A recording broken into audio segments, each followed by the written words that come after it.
আজমল ভেবেলা ছাগলীয়ে কৈছে যে অসমত হ'ব মিয়াৰ শাসন। মুখ্যমন্ত্ৰীয়ে মিয়াৰ ক্ষতি কৰিব নোৱাৰে, মুখ্যমন্ত্ৰীয়ে মিয়া কৰি থাকোঁতে শাসনত বহিব মিয়া। তো ভেবেলা ছাগলী এটা কথা শুনিল, আমি অসমীয়াই কেতিয়াও অসমত মিয়াৰ শাসন হ'বলৈ নিদিওঁ, বুজিলি।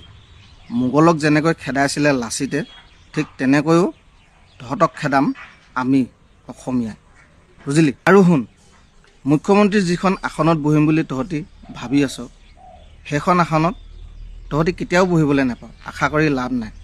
কাৰণ আমাৰ নিচিনা হিন্দুত্ববাদী ল'ৰা, অসমীয়া ডেকা ল'ৰা থাকোঁতে তহঁতক সেইখন আসন দিয়া নহ'ব। কথাটো মনত থবি। ধৰি ডাইৰেক্ট ব্ৰহ্মপুত্ৰত দলিয়াই দিম, চিধা কথা কৈ দিলোঁ। আবে ঐ বান্দৰ, তই তো বদৰুদ্দিন আজমলেৰ কথা তই বেয়া কথা কৈছে। বদৰুদ্দিন আজমলেৰ নামটো তই ভালদৰে ল'বি, আৰু বেয়া ধৰণৰ নামটো ল'লে তোক কিন্তু মই কি কৰিম তই কিন্তু নিজেও কিন্তু গম নাপাবি। আৰু তই কি কৈছে যে আজমল যিটো কথা কৈছে এইটো অসমত, সেইটো মানে মিছা হ'ব। মিছা নহয়, আজমলৰ কথাটো সঁচা হ'ব লাগিব।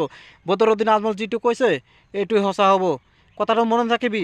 এই অসম দেশটো এইটো তোৰ বাপেৰ নহয় আৰু মোৰ বাপেৰ নহয়, এইটো সকলো ইয়াতে থাকি আছে আৰু থাকিব। আৰু তই একেলা ইয়াতে মানে দাদাগিৰি দেখালে নহ'ব।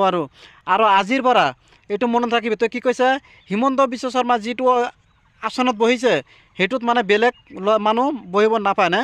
মই কৈছোঁ এদিন নে এদিন এই অসমৰ ভিতৰত আমাৰ মুছলমান মানুহ এই চিটত বহাম, আৰু এই গদিত আমাৰ মুছলমান মানুহ বহিব।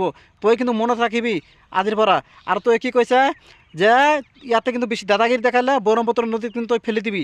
আৰু মই কৈছোঁ ইয়াতে তই কিন্তু উল্টা পাল্টা ভিডিঅ' বনাই থাকিলে তই ব্ৰহ্মপুত্ৰ নদীৰ পৰা কৈছে, আৰু মই তোক কিন্তু মাৰি কিন্তু ব্ৰহ্মপুত্ৰ নদীৰ পৰা তোক কিন্তু ডাইৰেক্ট কিন্তু ব্ৰহ্মপুত্ৰ নদী কিন্তু তোক পাৰ কৰি দিম।